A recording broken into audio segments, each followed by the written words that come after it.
Hola amigos, it's Will here at Will's Custom Figures coming at you today with a big bad breakdown of my custom elite Mattel Chris Benoit figure. So sit back and relax while I talk you through why and how I made this guy and everything else in between. So for anybody that has been watching this channel for a long time, you will know from my previous Chris Benoit custom figures that up until the Chris Benoit tragedy and what happened, in his personal life, this guy was my wrestling hero.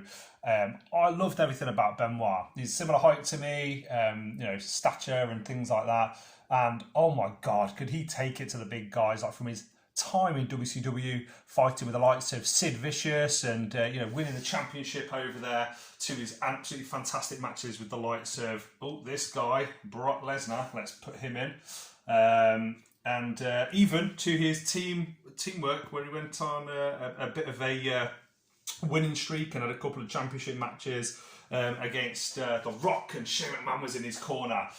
God, I remember Fully Loaded, I think 1999 was the event, and Chris Benoit came on the scene, and I was like, who is this guy? I'd only seen him in sort of like lower level roles in WCW. I had no idea who he was, but I think it was prove me wrong, Rock, prove me wrong. Like, it just captured me. I loved how somebody like Chris Benoit could take it to the big guys. So onto this as a custom figure. As you can see, he stands pretty tall and sort of like, as you would expect, next to a Brock Lesnar, probably a tad too big. Shane McMahon, of course, a little bit taller. I think Benoit was about, 5'10", similar height to myself.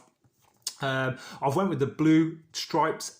Unfortunately, they have worn a little bit, as you can see here. I did this figure, this custom figure for my son as a surprise. I thought it was going to be something that we could work on together, and he picked the colours and everything else.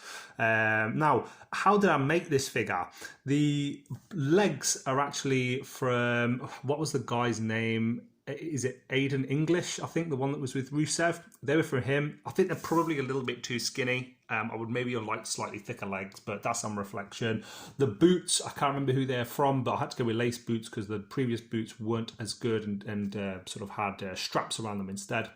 The upper body is an Elias upper body. Like, that guy is jacked, but it's not over jacked. Like, let's face it, in those eras, the steroid eras and all that kind of stuff, Chris Benoit was as jacked could be. He was massive.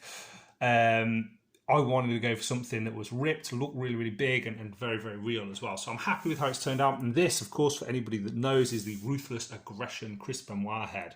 So this has been a really enjoyable figure to work on, and actually relatively simple, quite straightforward. I'm going to move this basic Shane McMahon out of the way, and also this Brock Lesnar now, and just show you a few of the up-close details. So yeah, with the stripes, I don't know if these are 100% accurate placements, but yeah, crippler on the back.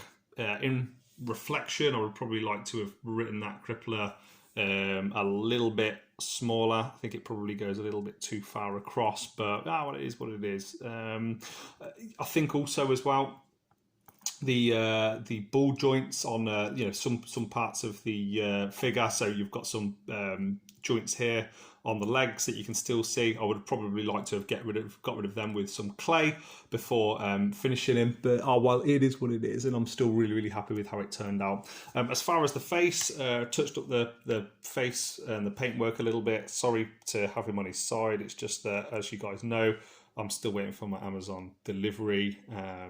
And new phone stand to film these videos. There's a little bit of wear and tear on there, so as you can see, it just comes off with your finger, but had to touch up the paint on here a little bit. And yeah, man, this is a played with figure, so I'm really happy with how it's withstood the punishment of my son's grueling matches in his bedroom. And Chris Benoit is definitely one of the centerpieces of his rivalry. And one of the things that I'm really pleased about as well with Chris Benoit is, with my son watching these videos and sort of final reflections before I end the video. Chris Benoit was my favourite wrestler, and if you can separate what happened, with the end of his life and the personal situation to his wrestling career, my son loves a good old Benoit match. He's still quite young, so far too young for me to understand the situation with what happened with Chris and his family and stuff. But like this figure, man, can you imagine how good some of the Mattel figures would be if they could do, you know, obviously I know they're not going to, but if they could do a Benoit today. I was going to do fisted hands, but I thought, you know, he does a lot of chops, and also to do the old butcher's grip for the crossface, these hands were probably going to be best. And guys, that's it from me. I really hope you've enjoyed this video. I've loved putting it together. As you know, there's not really enough Chris Benoit figures that I can work on. My son's going to let me know when he wants to change the colour in, so when I change the colour in, let me know in the comment section below if you think it's going to look best as red, or, you know, I know he had green, he's also had like a purpley colour as well. Lots and lots of different colours on his outfit, and this for me is my favourite Chris Benoit outfit. Please, guys, I love working on this video. Give me a like, give me a comment, give me a subscribe, follow me on Facebook, follow me on Instagram, give me a follow on YouTube. If you're still watching at 5 minutes 50 seconds, thank you so much from me. It really does mean a lot. And from myself, from Chris Benoit, the Crippler, I'll speak to you guys on the next one. Peace.